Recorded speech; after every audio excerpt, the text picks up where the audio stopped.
નમસ્કાર, આપ જોઈ રહ્યા છો spark today news. Ward number 15ના ભાજપના ઉમેદવારોએ ચૂંટણીના પ્રચારના શ્રી ગણેશ શરૂ કર્યા છે. ગઈકાલે ચૂંટણી ફોર્મ ભરવાની છેલ્લી તારીખ હોવાથી આજે ભાજપના ઉમેદવારોએ તેમના ચૂંટણી પ્રચારના શ્રી ગણેશ શરૂ કરી દીધા છે. ગતરોજ સ્થાનિક સ્વરાજ્યની ચૂંટણીના ફોર્મ ભરવાનો છેલ્લો દિવસ હતો અને ફોર્મ ભર્યા બાદ આજે ભાજપે તનતોડ મહેનત શરૂ કરી દીધી છે. ત્યારે વોર્ડ નંબર 15માં ભાજપના ચારેય ઉમેદવાર ઋષભ કામદાર, નયનાબેન શાહ, જ્યોતિબેન પંડ્યા, અજય રબારી, મીનાબેન મહેતા, વૈષ્ણવી મહેતા સાથે લોકસંપર્ક શરૂ કર્યો હતો. પૂર્વ વિસ્તારમાં આવેલા માનવ મંદિરથી શરૂ કરી આદિત્ય એવન્યુ સુધી પ્રજા વચ્ચે જઈ વિકાસના મતની વાત કરી હતી અને પ્રજાએ પણ તેમને આવકાર્યા હતા. ચૂંટણી પ્રચારના શ્રી ગણેશ થયા છે અને ગણપતિનું નામ નહીં લે શરૂ કરેલું કામ હોય હંમેશા સફળતા અપાવે છે.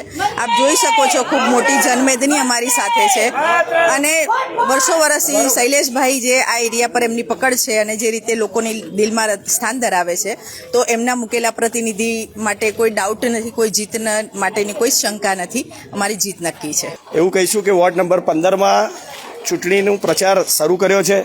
અલગ અલગ વિસ્તારમાં ફેરણી ચાલુ કરી છે. જે રીતે જનતાનો પ્રતિસાદ મળી રહ્યો છે, ઘણા લોકોને એવું લાગી રહ્યું છે કે ભાઈ અમે પક્ષ બદલીને જતા હોઈએ અને અમે જ કરેલા કામ પર ચાલે છે. તો જીવનમાં એટલું યાદ રાખજો કે કોઈ પણ વ્યક્તિથી મોટી પાર્ટી હોય છે અને પાર્ટીની વિચારધારા અને પાર્ટીના કરેલા કામો એના થકી જ તમે ઉજળા હતા. જો તમે એવું સમજતા હો કે તમારા પોતાના બળ ઉપર તમે આખું વડોદરા અને વોર્ડ નંબર 15ને ચલાવતા હતા તો ગાડા નીચે કૂતરું ચાલતું હોય એના જેવો તમારી વિચારધારા છે. એટલે પહેલામાં પહેલું આપણે વિચારધારા પર બી વિચાર કરવાની જરૂર છે અને સાથે સાથે એટલું સમજીને ચાલજો કે તમે એવું કહેતા હો કે સામેનો ઉમેદવાર કોણ છે એને વોર્ડ ઓળખતું નથી તો તમારે કદાચ તમે જે વિસ્તારને ફળો છો એ કૂવામાંના દેડકા જેવો વિસ્તાર છે. આખો વિસ્તાર તો તમે પહેલાં ફરો અને પૂછો કે અત્યારે શું લોકોના મગજમાં વિચાર છે. ભારતીય જનતા પાર્ટી ચૂંટણી કાર્યાલય જે દિવસથી શરૂ કર્યું ને એ દિવસે પણ અમે અમારા પ્રમુખ સાહેબને એવું કહેતા હતા કે જે માહોલ એમણે જોયો છે એ માહોલ જોતા એમને એવી ખબર હતી કે વોર્ડ નંબર 15 મક્કમ ભારતીય જનતા પાર્ટીની ફેવરમાં પહેલે દિવસ હતું. આજની તારીખે આજે ફેરણીની શરૂઆત કરી છે. તમે એવું વિચારતા હો તો તમને કહી દઈએ કે આજે પણ મક્કમ છે અને ચૂંટણી પૂરી થયા પછી જ્યારે રિઝલ્ટ હશે ને 4 કમળ ખીલશે ત્યારે તમને ખબર પડશે કે મક્કમતા આજે પણ રહી છે. એટલું જ કહીશ.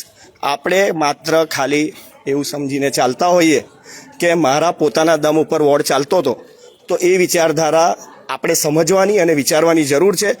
પક્ષ કરતાં મોટું કોઈ જ નથી. ભારતીય જનતા પાર્ટીના શીર્ષસ્થ નેતૃત્વના માર્ગદર્શન હેઠળ જ તમે ચાલ્યા છો અને તમે જે 4 વર્ષ કામ કર્યા છે તો એની જ ગ્રાન્ટો વાપરી છે અને એના જ સાથ અને સહકારથી તમે કામ કર્યા છે. એ પણ તમારે પ્રજાને કહેવા જોઈએ અને પ્રજાને એવી ટકોર કરવી જોઈએ કે અમે પણ ભારતીય જનતા પાર્ટીમાં રહીને જ કામ કર્યા છે અને એમના શીર્ષસ્થ નેતૃત્વની મદદથી જ કર્યા છે. બસ આટલું જ કહી શકું. સવાલ એ છે કે પૂર્વ વિસ્તાર હોય ગમે ત્યારે હોય એક જ વ્યક્તિથી ચાલતું આવ્યું છે અને આજે પણ એ અજય નામ છે. આજની તારીખે હું એમાં તમને એટલું જ કહીશ કે શૈલેષભાઈ મહેતા માટે જે વ્યક્તિ પોતાનું જીવન પૂર્વ વિસ્તાર માટે સમર્પિત કર્યું હોય અને એમને પોતે કર્યું હોય એવું નથી, આખા પરિવારે કર્યું હોય.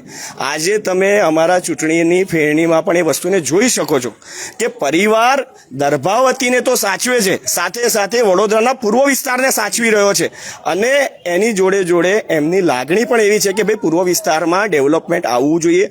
જ્યારથી શૈલેષભાઈ પોતે કોર્પોરેશનમાં હતા એમના જે 35 વર્ષના સમયગાળાની અંદર વિસ્તારનો જે વિકાસ થયો છે અને વિસ્તારની જનતાને જે પણ સુખાકારી મળી છે એ આજે આપણે કોઈ પણ બે વ્યક્તિ બહાર નીકળીને કોઈ પણ શબ્દ આપે એનાથી લોકોની અંદર કોઈ સમજ શક્તિ બદલાતી નથી. લોકો હોશિયાર જ હોય છે. કોઈ પણ વ્યક્તિને તમે 2 શબ્દ કહો એ શબ્દ તમારા બોલવામાંથી એવું થઈ જતા હોય કે મને સારા લાગે છે પણ સમજદાર વ્યક્તિને ઈશારાની જ જરૂર હોય છે અને ઈશારો થઈ જ જતો હોય અને એ સમજી જ જતો હોય કે ભાઈ વિસ્તારમાં શું ચાલી રહ્યું છે. આજે 15 નંબરમાં ગઈકાલથી આમ તો પ્રચાર ચાલુ કરી દીધો, શ્રી ગણેશ કરી દીધા હતા અને જનતાનો ફૂલ સપોર્ટ ને સબ પ્રતિસાદ મળી રહ્યો છે અને 4 કમળ જીતીને વિજય બનાવશે. પ્રચારની શરૂઆત એટલી સરસ રીતે થઈ છે કે તમે જોઈ શકો છો કે તમારી નજર પહોંચે ના ત્યાં સુધી પબ્લિક છે એ લોકોનો જે રિસ્પોન્સ છે એ લોકો જે પ્રજા અમને આવકારે છે એ જ અમારી જીત બતાવે છે. એક જ વાક્યમાં કહીશ કે લોકો એવું કહે છે વડોદરાની જનતા બોડી છે. હું એટલું જ કહીશ કે વડોદરાની જનતા બોડી નથી, વડોદરાની જનતા સમજદાર છે અને એમનું જે પણ મત આપશે ને સમજદારીપૂર્વક જ આપશે. પહેલાં જનતા માટે કામ કર્યું છે અને પછી ટિકિટ માંગી છે એટલે એક વિશ્વાસ ચોક્કસ મતદારોને કહીશું, અપીલ કરીશું કે અમે જરૂરથી જરૂરથી તમારા કામ કરીશું, તમારો વિશ્વાસ જીતીશું અને ભારતીય જનતા પાર્ટી એ એવી પાર્ટી છે કે જેને આજ દિન સુધી બધા જ કામો કરેલા છે. એનો રેકોર્ડ પણ એ લોકોએ મૂક્યો છે, QR કોડથી તમે જોઈ શકો છો. Thank you.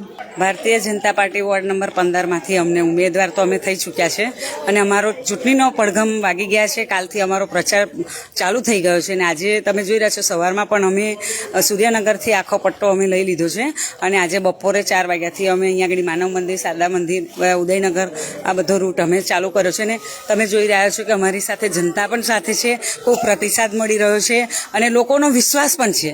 એટલે અમે ચોક્કસ અમારી 4 સીટ મહાનગરપાલિકામાં કમળને જીતાડશે જ એવી આશા છે.